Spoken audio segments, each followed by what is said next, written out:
In 1998, the Super Falcons of Nigeria won the Wafcon without losing a single game and without conceding a single goal. In 2025, the Falcons won their 10th title without losing a single game, conceding just 3 goals.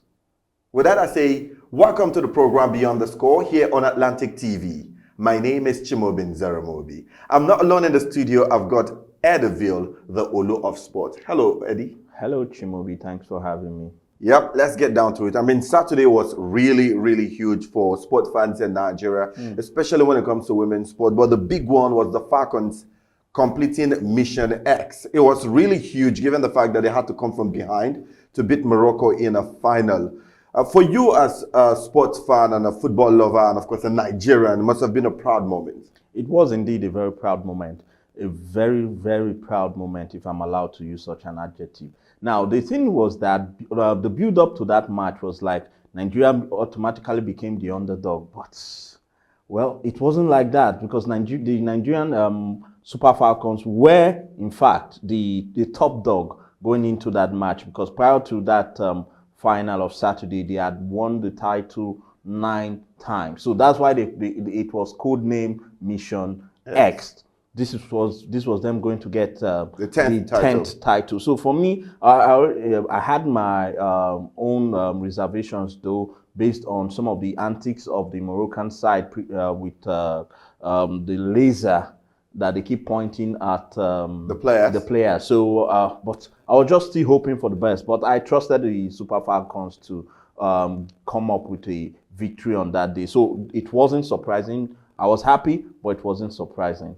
Yeah, we're happy it wasn't surprising. But let's even look at the fact that the team did not lose a single match all through the tournament. Yeah. That is something commendable. Yes, a very commendable turnout for them during the Wafcon competition. I think they had just one draw, if I may. That was against Algeria. Yeah, they had just one draw. They've been consistent. They've been playing. In fact, with the analysis from the beginning up to that point, up until that game, they've not had any of their matches where they were outplayed by the opposing team. They've been, in fact, since they hit. This is a true definition of hitting the ground running, and I think they even hit the ground flying because they did absolutely amazing. Yeah, they did absolutely amazing. It's important to know that the 2 goals that they conceded against Morocco was the first they conceded from open play. The other one came against South Africa, and it was from a penalty spot. And also interesting to know is the fact that in 1998, the Falcons went all the way to the title without even conceding a goal. Yeah. So I was looking at the squad. I was trying to compare. I'm like, the 1998 squad and this squad, which one is better? Since like 1998 squad is still up there. Yeah. You know, again, I'm not taking anything away from the 1998 squad, but you could tell that as at that time, women's football had little or no hadn't gotten to the level it is right now. In fact, they had almost a ground zero level at that point. But Nigeria, being a dominatory factor when it comes to football in general, had their women already integrated into football. So it wasn't surprising that the 1998 squad was very domineering when it comes to football at that time. But taking nothing away from them. But I believe now it's more tougher. A lot of countries have been preparing for years, and you see it goes on and on and on. But like I would say, taking nothing away from the 1998 squad, this was a special win. I'll prefer the 2025 squad. And talking about the 2025 squad, so the CAF 11 for the tournament is out. We've got 4 Nigerians, in that squad. We've got Esther Okoronkwo, by far one of the most impressive players at this year's tournament. She was more like a shining light for Nigeria. Somehow she came in with her youthfulness, gave Asisat Oshola some time to also rest. Okay, give the team a different kind of balance entirely. And then Captain Rashidat Ajibade, also another player that made it into the CAF 11. She did great as well. You look at Michelle Alozie. She was very impressive throughout the tournament. Then you look at Chiamaka Nadozie. She's the goalkeeper. The 4 Nigerians that made it to the CAF 11. list. And then you have 3 South Africans that made it into the CAF 11. We'll also have 2 Moroccans that made it into the CAF 11 as well. Overall, it was a very, very good tournament for women on the African continent. Exactly. It's very good tournament for the women. You know, women have been, or we have been propagating these more inclusivity for women. We should push women's sports out there more, giving them more visibility, more shine, and giving them more audience. I think this alone will inspire the next generation of female footballers. I think this win did not only come at this time. It came at a time where social media is at its it's ubiquitous. I wouldn't say peak though, because we could still see more. There's still room for advancement. But with I think this has been one of the most publicized winnings for the Super Falcons. For any female national team. For the female national team. And then you look at the prize money, $1 million. It's an increase from what it used to be before. Yes. It's a significant increase. The prize money, $1 million, is huge. It's a good one, but I think they should also do more in the next competition. So let's move over from Wafcon. We'll talk about CHAN, another CAF competition that is coming up very, very soon. We'll have the CHAN Eagles that are preparing already. Coach Eric Chell has picked his team for the tournament, and they are looking at the jackpot of $3.5 million. You know, I look at this competition, this championship, it's one that Nigeria has somehow not been able to win. We've got talented players playing in the domestic league here in Nigeria, and it beats my imagination that we've not been able to win it. Yeah, you know, this is one place that's eluded us quite rightly, as you said. But again, I think our time will come. But notwithstanding, we need a lot of preparations. We need a whole lot of preparations. You can see other people, other countries taking this title. Watch what they have been doing. Let's see how we can replicate what these guys have been doing and make it better, so that we also, the Nigerian team, also can clinch this title. It's been eluding us for quite some time now, but I think we need to go back to the drawing board. Let's start a lot early in terms of preparations. When we start early in terms of preparations, I think we're going to get the desired result. All right, without turning attention to the World Cup qualifiers, which is very crucial for Nigeria. So FIFA has confirmed that Nigeria and South Africa will be meeting for their World Cup qualifiers in Bloemfontein. Now, it's going to be happening on the 9th of September 2025. And lots of Nigerians know that this is a very, very crucial game. You look at the NFF, you look at the senior national team handlers, and you look at the National Sports Commission. Have you been seeing any level of seriousness in terms of making sure that we dot the I's and cross the T's heading into this very crucial match? I would want to see come across like speaking bad of the NFF, but I think all I can say is that the NFF can do better. We've been seeing a lot of complaints from the team during training. We'll see when they are short of kits, short of some other training gears and what have you. These things, they have a way of mentally affecting these players. Imagine you going against people who are well taken care of, who are well prepared, whose mental state is at its highest level. What do you expect is going to happen from that kind of outing? But I believe the players themselves should just get their minds in the right places and go for this game. This is going to be a very crucial win for Nigeria, as South Africa is one of our football frenemies, if I'll put it that way. Our football frenemies, they are indeed. I'm sure there is nothing serious attached to that. But let's beam our attention now to some Nigeria players. I mean, pre-season is gradually garnering momentum across Europe. We see lots of teams that are preparing, and we are paying attention to some young Nigerians or some Nigerian players. Jerome Adams Ako is one player that, when fully fit, has the capacity to deliver. And at the weekend, he netted a brace for Sevilla in their 4-2 victory over Schalke in a pre-season friendly. Also, Kelechi Iheanacho was able to find the back of the net. But let's talk about Jerome Ako. For a major part of last season, he was injured and that really affected his input for Sevilla. Do you see him stepping up this coming season and doing way better than he did last season? In fact, he just started on the right track by scoring that brace over the weekend. I think this is a good step in the right direction with more training and more playing time. Obviously, the young lad has a lot to offer. It was just so unfortunate that injuries had to keep him up on the sideline last season. But I think he has come up strong. He has proved over the weekend that he's a force to reckon with. And going forward, let's see what's going to come up as they progress. But I'm rooting for him. I want him to do great exploit. But I see, like I said before, he has started on the right track. Let's just see how this leads on from here. Kelechi Iheanacho, whose future is still in doubt at Sevilla, was also in the thick of things. Like I said earlier, he hit the back of the net. Are you expecting him to stay at Sevilla, or this is the time for him to look for an escape route from Sevilla and probably go to where he's going to be getting regular playing time? I think, like I always say, I'm of the opinion that a player should be somewhere where he can get regular playing time. Because the more you sit on the bench, the more you are out of top flight football, even though you are part of the team, but you hardly get any playing time. So if you're not getting playing time, it's either you're working on yourself or you go to a club that's going to accept you and give you more opportunities to prove your self-worth. All right, let's move away from that now and talk about another Nigerian still in Spain, Omar Sadiq. I look at Omar Sadiq. He gives you the vibes of Kano Uncle, but somehow Omar Sadiq has not been able to hit the heights expected. But we understand that he's set to stay at Real Sociedad after impressing during the preseason.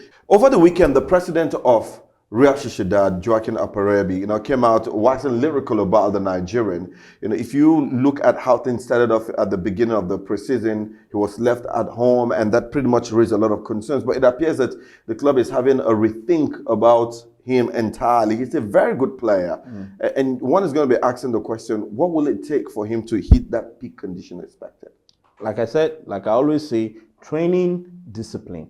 More trainings, more discipline. Then the opportunity to utilize your playing time. Utilize your playing time. This, in fact, everything about football is, if you're given 10 minutes, make that 10 minutes impactful, no matter the position you are playing. If you are able to make that 10 minutes impactful, you see every good manager will want to give you more playing time. So let him just go back, take more trainings, be more disciplined, and focus on his career. And I think he will move on from there. All right, another player who is expected to be on the move is Benjamin Fredericks. Okay, he impressed during the Four Nations tournament in England recently, and now he's moved from Brentford to Belgian club FC Dende. I mean, FC Dende just gained a promotion to the Belgian top flight. What are your expectations when it comes to Benjamin Fredericks? It's going to help FC Dende, obviously, but I think we don't have a lot to say currently about him right now, because they are just coming up from the promotion, from the relegation side. They just got promoted. Now let's see how the team is going to function in this top flight football, because a team is made up of 11 players at every point in time, at every playing point in time. Now it takes those players to function like a well-oiled machine for that team to do well. And I think he has a point to prove. Every other player there have a point to prove. They need to fight to stay above relegation come the next season. So let him just do that, do his bit, contribute to the team, and let's see how it goes from there. Let's see how it goes from there. Now we'll go on a very, very short break. When we come back, we'll talk about international transfers. Liverpool are getting themselves very, very active. But the thing is, they are about to sell a player that's been very impressive for them since he joined. After the break, we'll talk about the Reds and a host of other transfers. Don't go anywhere. Don't miss out on exciting news, events, and more. Stay connected by following us on Facebook, YouTube, and Instagram at Atlantic Media and TV. All right, welcome back from that break. Is still Beyond the Scores here on Atlantic TV. Let's talk international transfer. So Liverpool are in the news. This time around, they are selling. And the player in question, Luis Diaz. Initially, Liverpool said he wasn't up for sale, they weren't going to sell, but Bayern, more like they knew that they had a chance. They came with the first bid in the region of £50 million, which was knocked back by Liverpool. Now, there's a new offer for £65.5 million, and Liverpool are like, you know what? Let's do it. They're ready to shake hands. But selling Luis Diaz, he's been a key cog for them since joining 2 seasons ago. What exactly is the rationale behind the English champions deciding to sell one of their best players? I think the only rationale behind that is that they've gotten a replacement, or they think they've gotten somebody who can replace him and do better in the team. Otherwise, they have no business selling him. Although the first time the offer was made and it was rejected by the Merseyside, I accept. In fact, it wasn't surprising because I didn't expect them to sell Diaz. But when they came back, when Bayern came back with a 65.5 million deal, they accepted it, and I was a lot surprised. I was really surprised. If I were the Reds, or if I were to advise the Reds, I wouldn't advise them to sell. But I think the only rationale behind this is that they've gotten a replacement, or they think they have a replacement, somebody who can do better. Well, when you look at the fact that Liverpool have spent a lot of money this summer also, could that also be a reason? Like, well, we've got someone in this position who can also perform, and we need money, we've spent money, so maybe just to cover up a little bit. Like I said, see, Liverpool, they knew what they were doing when they spent all this money. I don't think out of nowhere they would want to risk one of their best players just to recoup a meager 65.5 million compared to what they've spent. I just think maybe it has been in their mind. They've had this plan that for the right price they could sell Diaz, but it's just they've been waiting for the right bid. So I don't think these guys there's anything of concern to the Merseyside coach and management team. Like I said before, I think they have a replacement, but how would the replacement perform? We'll get to know.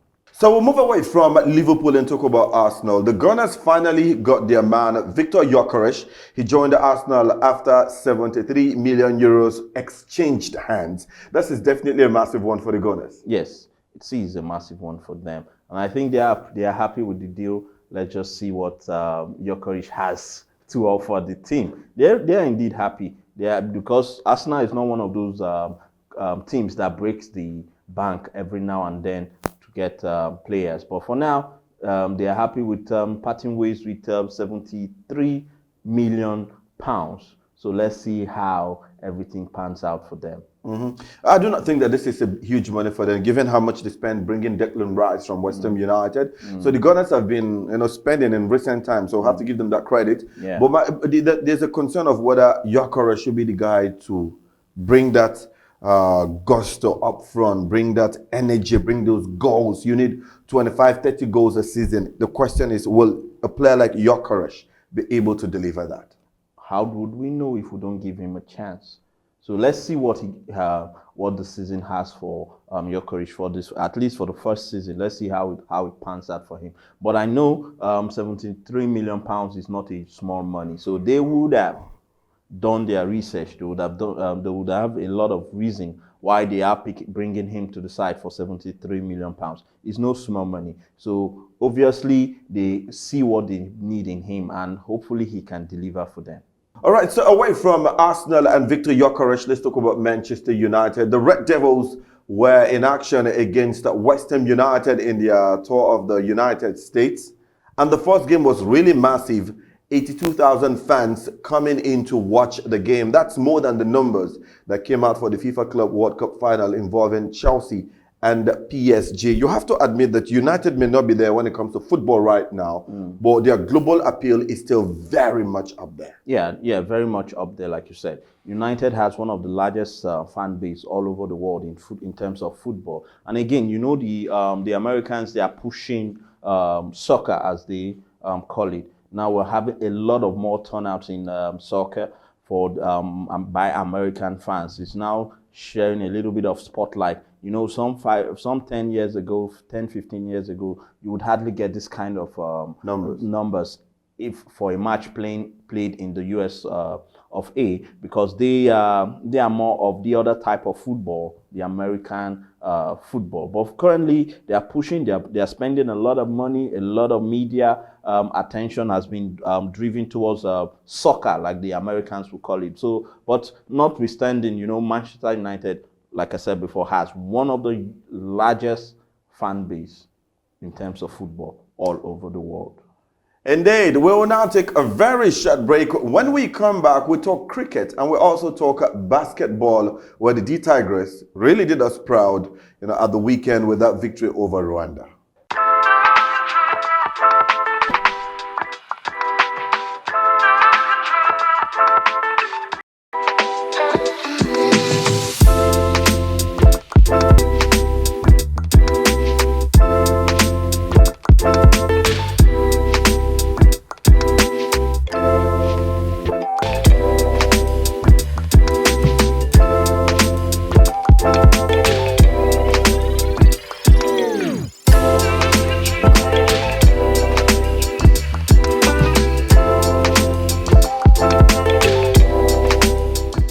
Atlantic TV, culturally inclined and uniquely different.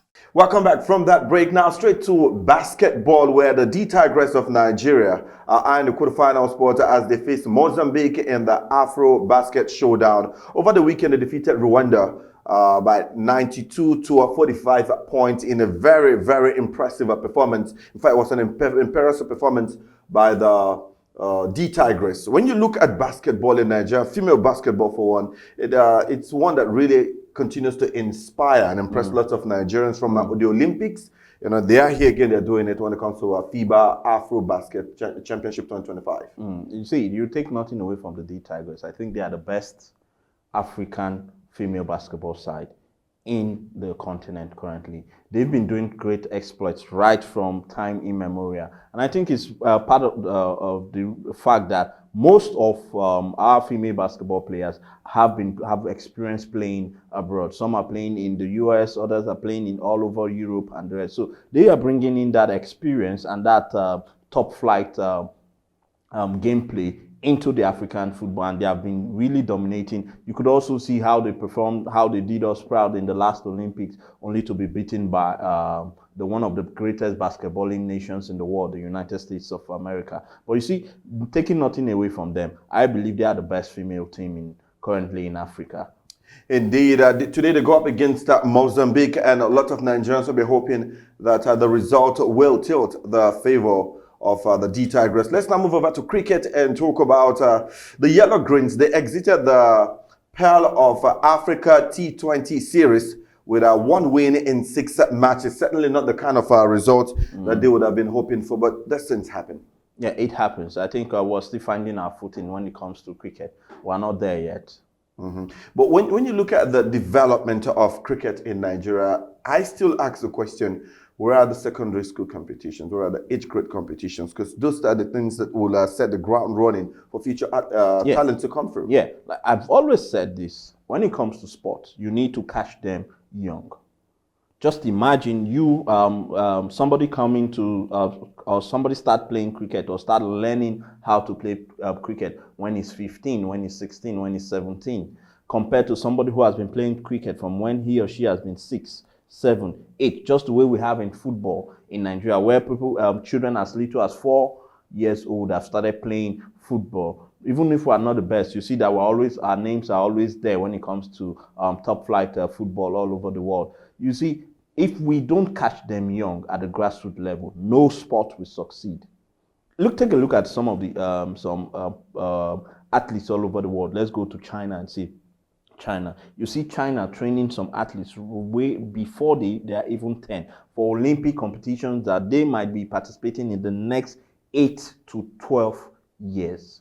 That takes a lot of commitment. And you see, that's why they're always doing exploits when it comes to the Olympics. You see, they are always almost at the top. If they're not there, the United States is there. So it is evident that for you to succeed in any sport, you need to invest at the grassroots level. And I have to admit that the Cricket Federation of Nigeria really need to step up in that regard. We need to start seeing age grade competitions across the country. We need to start seeing school competitions across the country. That will go a long way in further breeding young talent yeah. that will come in and make the national team proud. But of course, at this point, we're very proud of the yellow greens, the female yellow greens, the junior ones. They've done great in recent times, but we're expecting that more will happen in that regard. And with that, we come to the end of the show. I want to say thank you so much for joining us on this edition, and thank you so much, Eddie, the Olu of Sports, for joining us here on set. Thank you for having me. We'll be back with a fresh edition. Until then, have a great time out.